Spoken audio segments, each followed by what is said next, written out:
Leeds performed outstandingly well, and how can these mistakes happen to Liverpool? These kind of very, very things what everybody's saying after games like this. So we are not like this because we respect them a lot, and I knew they will cause us problems.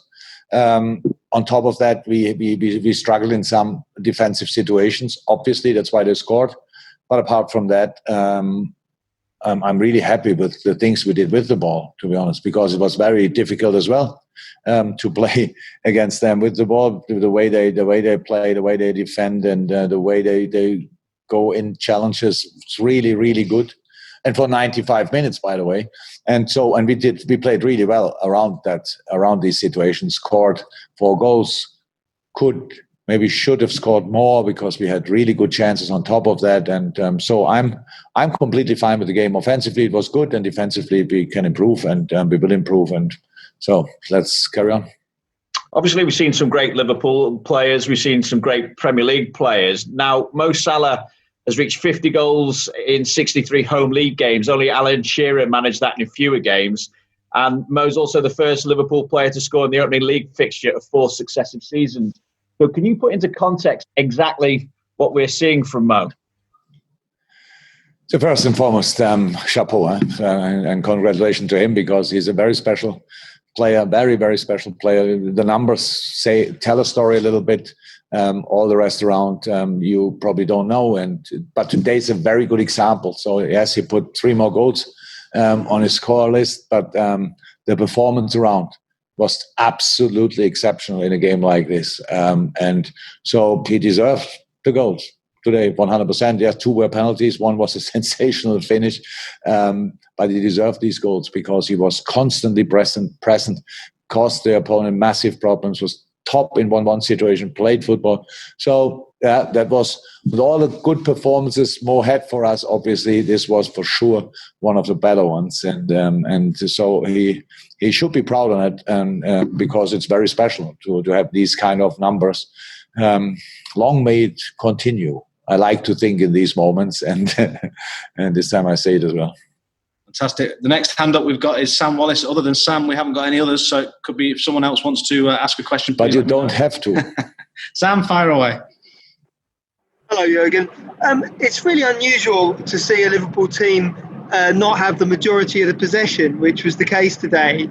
I guess that shows that you can still win a different way as well. I mean, did you anticipate that? Because I don't think many people did. Yep. Really? Yeah, I expected that, to be honest, because they play. So the build-up is with a pretty deep last line. So if you jump there in, then you have probably, you don't get the ball. You just have a more open formation. So it's clear if you build up like they do with the quality they have, really good, then you cannot jump constantly. But in the moments when we have the ball, could we have kept the ball more often? I don't know. It's not too important. You have to do the right thing in the right moment. And with the ball, we were a proper threat in a lot of moments. So we wanted to be direct in these moments because we knew that caused them problem. If you don't get intense in these situations, then they have the majority of the ball, and probably the better situations or cause yourself problem when we have the ball. So the game was like it should have been, minus the 3 mistakes around the goal. So apart from that, it was exactly like it should be. We cannot just press them in their own box then always, because that's where they play out. That's not possible. Other teams do in similar ways. So you need a compact formation. In our situation, you need a 4-5-1. You need both wingers 100% involved in defending. Both did that. That helped a lot. So I'm fine with that.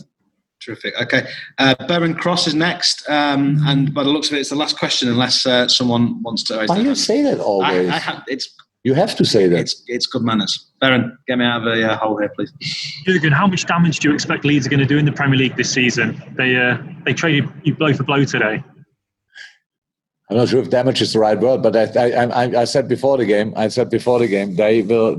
we all will struggle against them 100%, because the way they play, it's just uncomfortable. Let me say it like this, and it's different to all the other teams. And we have usually 3 days to prepare a Premier League game. I mean, between all the different with all the different competitions.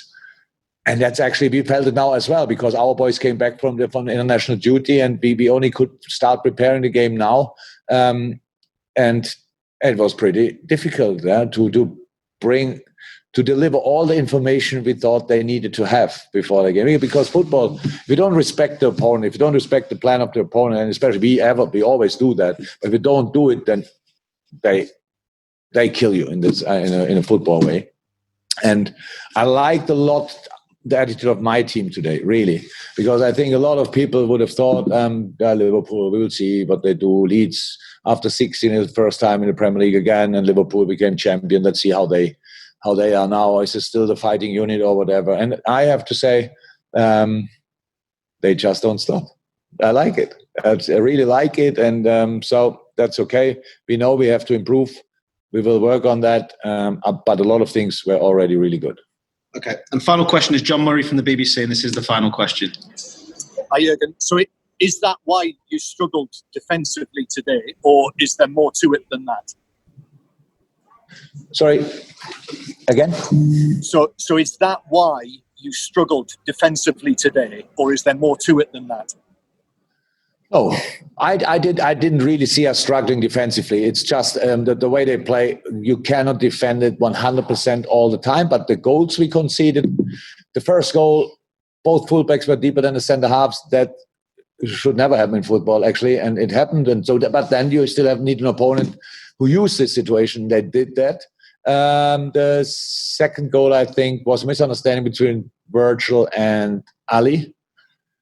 So things like this can happen, should not, but can happen. And I don't think we will see these situations very often when these two boys are not exactly clear what the other one is doing. And the third one, we changed Hendo, I think, a minute before or so, or not long before. So they came through. It was a throw-in where our formation was moving, and we didn't close one gap. And to use a situation like that, you need a game plan of and the bravery of Leeds in this situation. I don't know now who was the goal scorer, but I don't think it was a striker. So if I'm right, he just showed up there, got the ball, and finished it really brilliantly off. And we let them run. That's true. The two midfielders could have done differently. The gap between Virgil and Joe was big as well. So that's defending. But if you it's not an excuse, or it's just an explanation. Maybe I don't have to give explanations, but the last line played for England, Holland, and Scotland 4 days ago or whatever. So, and all top teams, but different ways of defending. And it can happen, and if all the things are not really settled, which we are in the early stages of the preseason. I know people say they played 500 games together, but defending is not like riding a bike. You have to work on it constantly. So, how's that? Space for improvement. All good. Okay, John. Thank you, guys. Thank you for your patience. See you. Bye-bye. Okay, bye-bye.